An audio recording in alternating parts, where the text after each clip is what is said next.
duos of Devin Booker and Paul George. I look forward to the challenge to carry us even further. We have our eyes on the prize and we're going to keep moving. Without Chris Paul and Kawhi Leonard, how much more do they have to do?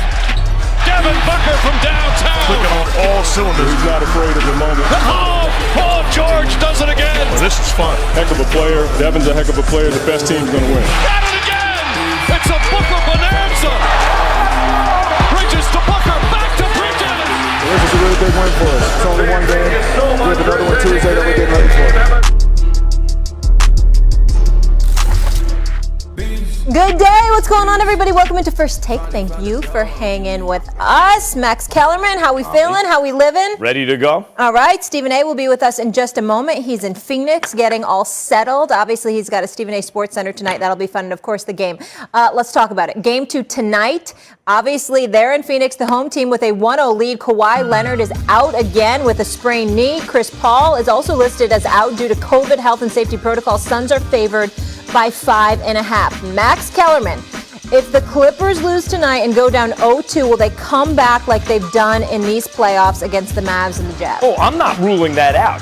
The Clippers can lose 2 on the road, especially without Kawhi Leonard, and they can come back in this series. How do I know? They've done it twice in these playoffs. How do I know? What's the greatest comeback in the history of the NBA? It's the Cleveland Cavaliers coming all the way back on the Golden State Warriors, down 3-1 to the greatest team ever, right? 73 wins, and they came all the way back. And who was the coach of that team? And that's, before we even get to the rosters, what I want to talk about.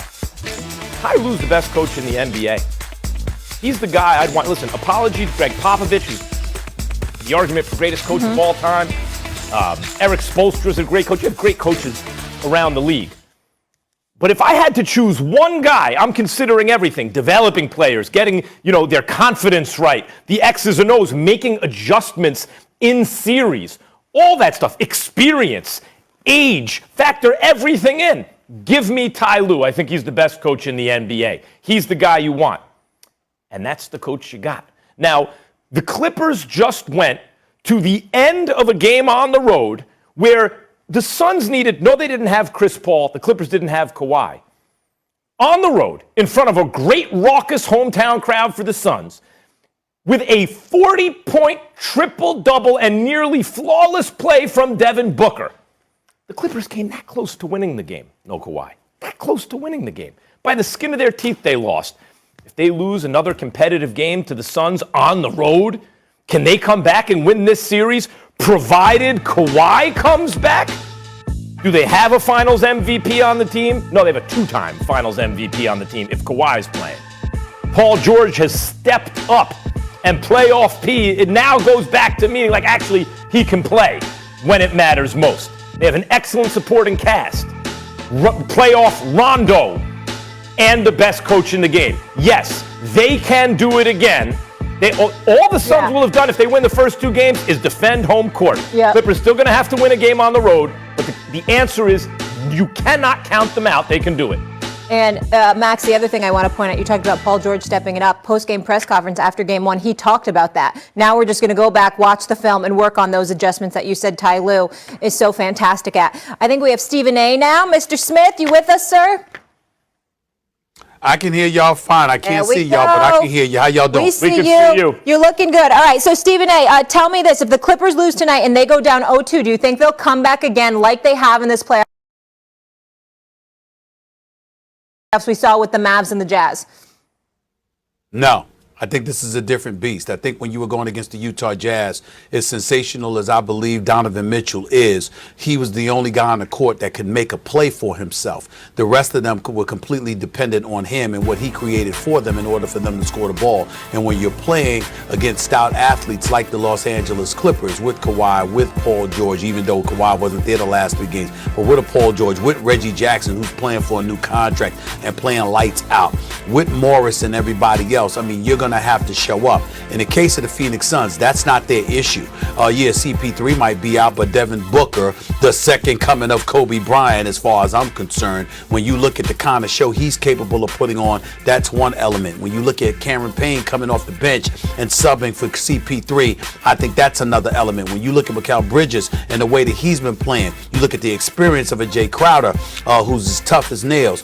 All of these different things, you've got guys that are capable of creating their own shots and making things happen and able to match the athleticism that the Los Angeles Clippers are going to be able to throw at them, if not exceed it. So when I look at it from that perspective, I say if you go down 0-2, now the question is, are you going to beat the Phoenix Suns, the number 2 seed in the entire NBA? Are you going to beat the Phoenix Suns 4 times over the next 5 games? I do not see that happening. If the Los Angeles Clippers don't win this series tonight, I think they win this game tonight. I'm sorry. I think they lose the series. And there's no disrespect. I mean, you look at Ty Lue and the kind of adjustments he's capable of making. Hats off to him. The great job that he has done. Brooklyn misses him. They should have hired him. The Lakers missed him. They should have hired him. Well, the Clippers got him, and he's done a hell of a job this postseason. No question about it. But in the end, without Kawhi Leonard and being down 0-2, ultimately with CP3 coming back, we know he's coming back. We don't know that about Kawhi Leonard. Los Angeles Clippers lose game 2. Los Angeles Clippers lose this series.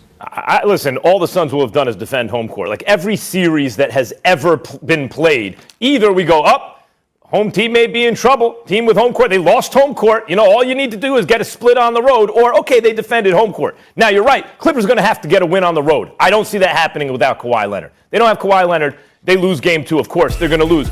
Terrence Mann can play, and you and I have been talking about that earlier in the season. The kid can play. He's not Kawhi Leonard. But if Kawhi comes back, this team is excellent in terms of its top stars, MVP caliber, especially in the finals, in the playoffs. We've seen Kawhi do that. They have a second banana in Paul George who has stepped up. Mentioned Rondo. You mentioned the play of Reggie Jackson. Terrence Mann stepped up, and he can actually play. That's not a fluke. Morris, et cetera, et cetera. Well, they got a really good and deep team, Stephen A., and the best coach in the business. Well, I get where you're coming from, Max, and we can't summarily dismiss that, particularly with what we've seen from the Clippers. But I do think it's important to ask yourself the other question that I posed a bit earlier. Could you see the Phoenix Suns losing 4 times over the next 5 games? We've seen no evidence of that. As a matter of fact, the only thing that comes close to qualifying as evidence when you're talking about the Phoenix Suns is if you're willing to say, excuse me, they're kind of allergic to prosperity because throughout this season they've been known to give up some big leads. They get a bit comfortable with themselves once they know they could blow somebody out and run them out of the gym. You know what? They tend to slack off a little bit. You could make that argument. That's about it. And I just think that that's what we have to look at when we look at this team. And we got to look at a guy like a Devin Booker. And I'm going to keep bringing his name up. This is his first ever playoff. Well, Devin Booker, we lost Stephen A. for a second. Yeah. Devin Booker, as I've been saying, is the mini Mamba. So that going into these playoffs, in the sense that he's not as tall as Kobe was quite, he's not as good defensively. He can't get his own shot to the extent that Kobe could, but who could, right? And we are going to discuss that later. Perk's going to join us for that conversation Booker he is the next Kobe Bryant. Booker can score from anywhere like Kobe, and he's fearless. And we saw them go 8-0 in the bubble, led by Devin Booker, who was the best player in the bubble, in the regular season bubble last year, and they picked up where they left off. But Stephen A., to go to your point about can I see the Clippers winning 4 out of 5, it's not the way I look at it. So far, if the Suns win game 2, they've held home court. And barely. They barely won game 1. That says the Clippers are very competitive with them, obviously. If the Clippers hold home court, which is all you're supposed to do, now it's a 2-2 series. The Suns can win back in Phoenix. The Clippers can win back in LA. It'll come down to a game 7. It will come down to, as it always does, is the reason you want home court, because the team that goes up 2-0 is likely to win. You're right. Can you win them? Can you beat them 4 out of 5 going forward? But if home court simply holds, then it comes down to the Clippers needing to win a game 7 on the road. Can they do that? I think they can.